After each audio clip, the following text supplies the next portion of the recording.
Welcome to Maheswari cooking channel. இன்றைக்கி பீக்கங்காயை வச்சு ஒரு குழம்பு பண்ண போகிறேன். 4 பல்லாரி எடுத்து வச்சுருக்கேன்.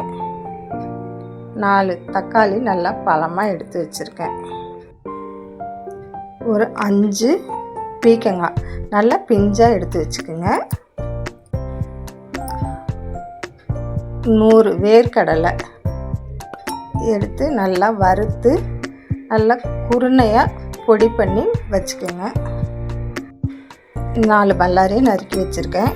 தக்காளியும் கட் பண்ணி வச்சுருக்கேன். ஒரு 5 பூண்டு பல் நல்லா நைஸாக தட்டி வச்சுருக்கேன். கொத்தமல்லி கொஞ்சம் எடுத்து வச்சுருக்கேன்.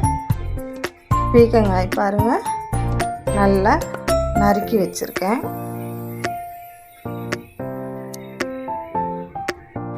அடுப்பில் வாணலை வச்சு எண்ணெயை ஊற்றி 1 ஸ்பூன் கடுகு போட்டு பொரிய விட்டுருக்கேன். கொஞ்சம் கருவேப்பிலையை ஆட் பண்ணியிருக்கேன்.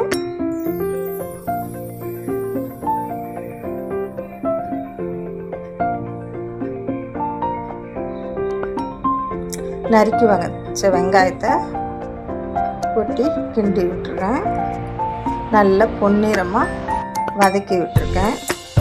தக்காளி நறுக்கி வச்ச தக்காளியை கொட்டி நல்லா கிளறி விட்டுருக்கேன். நல்லா கரண்டியை வச்சு தக்காளியை நல்லா நைஸாக வதக்கி விட்டுருக்கேன்.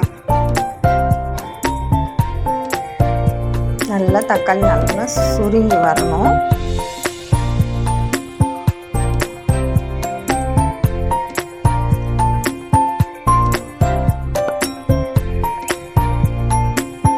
கட் பண்ணி வச்ச பீக்கங்காயை நல்லா கொட்டி கிளறி விடணும்.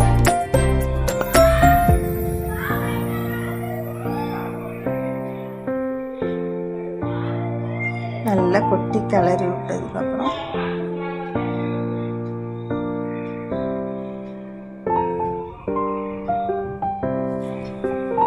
நல்லா கிளறி விடணும்.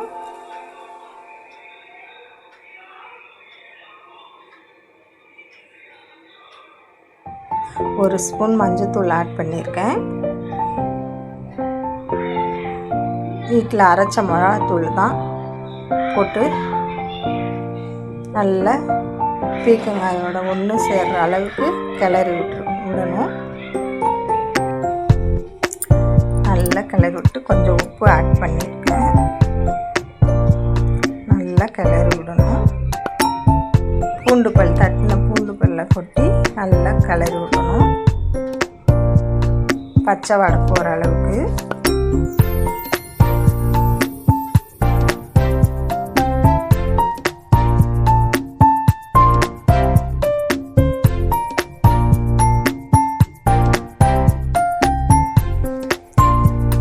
ரெண்டு கப் தண்ணி ஊற்றி தேவையான அளவு தண்ணி ஊற்றிக்கலாம்.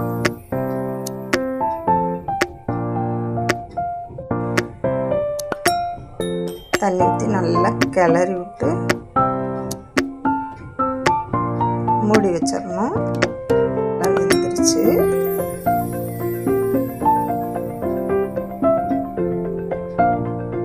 கொஞ்சோண்டு புளி கரைச்சி வச்சு ஊற்றுறேன். ஏன்னா அப்போ தான் அந்த சுவையாக இருக்கும், டேஸ்ட் கொடுக்கும் குழம்பு. இப்போ வறுத்து எடுத்து வச்ச வேர்க்கடலையை பொடி பண்ணி வச்சுருந்ததையும் போட்டிருக்கேன். நல்லா கிளறி விடணும். நல்லா கட்டி இல்லாத கிளறி விட்டால் அப்படியே கம்மன்னு வாசம் வரும் பாருங்கள். நல்லா இது இட்லிக்கு, தோசைக்கு, களிக்கு கூட சாப்பிடலாம். களி தொட்டு கூட சாப்பிடலாம். அவ்வளோ ஒரு டேஸ்ட்டாக இருக்குங்க. சப்பாத்திக்கும் சாப்பிடலாம்.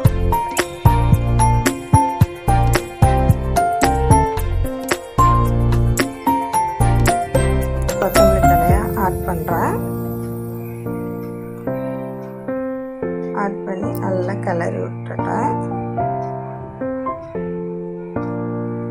குழம்பு நல்லா கொதி வந்துருச்சு. சுட சுட சாதத்தில் போட்டு சாப்பிடலாம் வாங்க.